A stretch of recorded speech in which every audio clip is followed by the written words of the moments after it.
Salam sejahtera, terima kasih karena bersama dengan saya di Nazilin Unity Channel. Hari ini, pembangkang menyatakan perlukah pembangkang istihar harta demi peruntukan. Sebelum saya teruskan ulasan kali ini, sila tinggalkan komen Anda. Apa pendapat Anda? Perlukah pembangkang istihar harta demi peruntukan?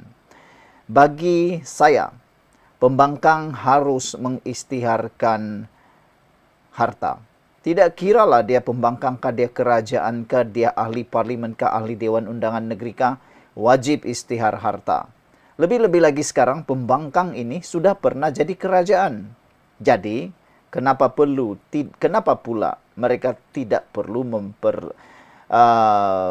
mengistiharkan harta?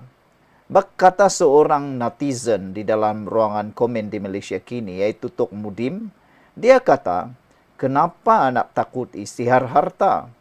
Ibu bapa budak sekolah pun lagi bagus daripada kamu. Sebab masih erti nak istihar gaji kat sekolah untuk dapatkan RMT. Berani kerana benar, takut kerana terlibat rasuah. Itu sajalah alasannya. Mengapa mereka takut nak istihar harta? Sebab mungkin takut kedapatan terlalu banyak duit. Ataukah mereka takut ada sesuatu yang akan terdedah. Mungkinkah mereka sebenarnya sembunyikan sesuatu? Benarlah kata Tok Mudim. Budak sekolah rendah atau ibu bapa di sekolah rendah, sekolah menengah, bahkan mereka perlu mengistiharkan pendapatan mereka untuk mendapatkan sesuatu bantuan. Ini kan pula peruntukan parlimen. Dan itulah pepatah Melayu kata, berani kerana benar, takut kerana salah. Atau yang terkini, takut kerana terlibat rasuah. Saudara, hari ini kita dikejutkan dengan pendedahan. Perlukah pembangkang istihar harta demi peruntukan?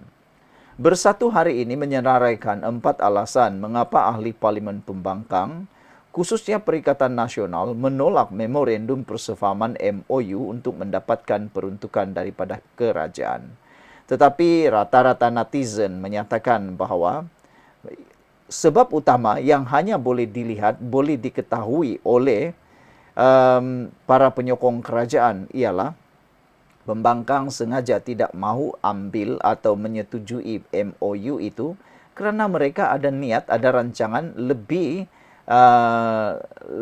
licik daripada apa yang kita tahu, kata mereka. Selain mendakwa MOU itu menyekat kebebasan bersuara, Bersatu juga mempertikaikan dokumen tersebut yang meminta ahli parlimen pembangkang mengistiharkan harta. Lihatlah, hanya kerana mau mengistiharkan harta, mereka tidak sanggup mendedahkan harta mereka. Kalau mereka jadi kerajaan nanti, adakah mereka juga akan sanggup mengistiharkan harta? Sedangkan mereka pembangkang pun tidak mahu mengistiharkan harta. Jangan-jangan nanti bila jadi kerajaan, bila ada kuasa, lagilah mereka tidak akan mengistiharkan harta. Ketua Penerangan Bersatu Tun Faisal Ismail Aziz berkata, tiada keperluan ahli parlimen pembangkang untuk mengistiharkan harta kerana mereka tidak terbabit secara langsung dalam kerajaan. Kata Tun Faisal, pada prinsipnya hanya seorang yang berada dalam kerajaan wajib mengistiharkan harta dan ia memang menjadi amalan sebelum ini, sama ada ketika BN atau PN menjadi kerajaan.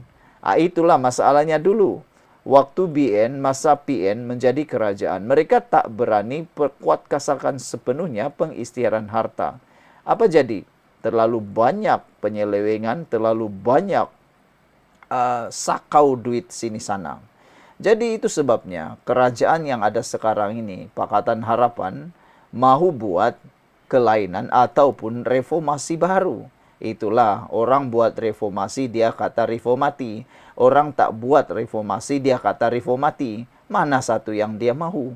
Anwar Ibrahim melalui Pakatan Harapan mahu semua ahli parlimen mengistiharkan harta sama ada kerajaan atau pembangkang. Itulah reformasinya. Tapi lihatlah betapa kejinya dan liciknya pembangkang hari ini.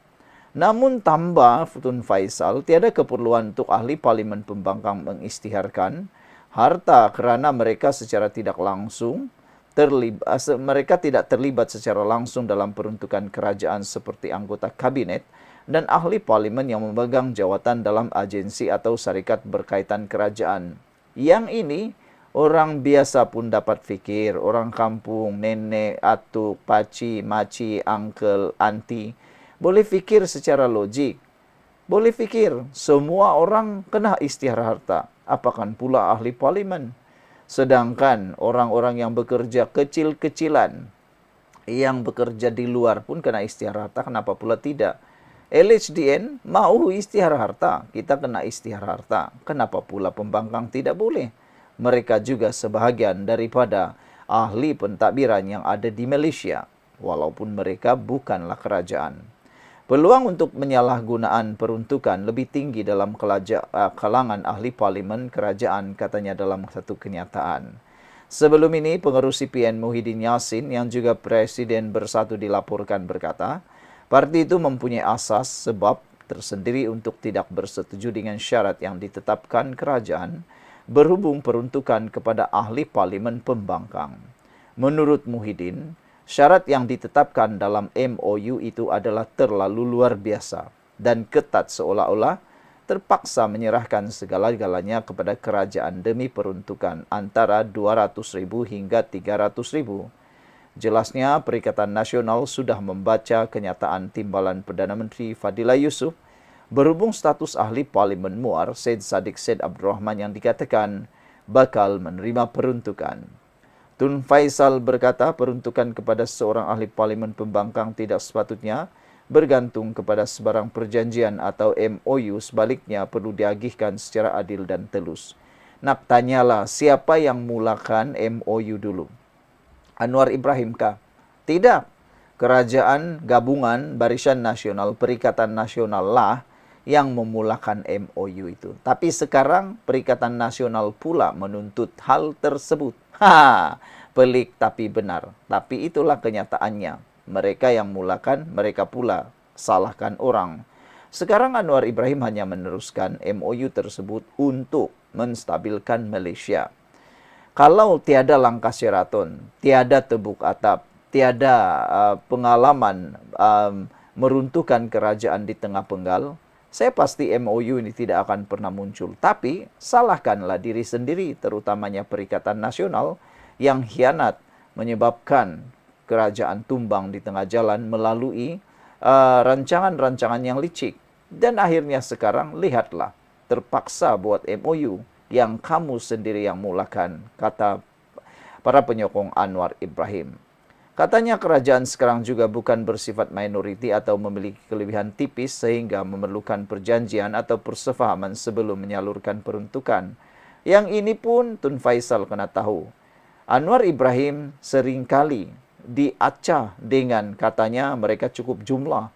Mereka cukup jumlah walaupun 2/3 sudah dimiliki oleh Anwar Ibrahim. Apa kata Taqiyuddin atau Hamzah Zainuddin? Dia kata 2/3 itu hanya cukup-cukup makan. Tanyalah sendiri kepada Hamzah Zainuddin. Sekian untuk kali ini. Jangan lupa tinggalkan komen Anda, tekan butang subscribe. Bye-bye.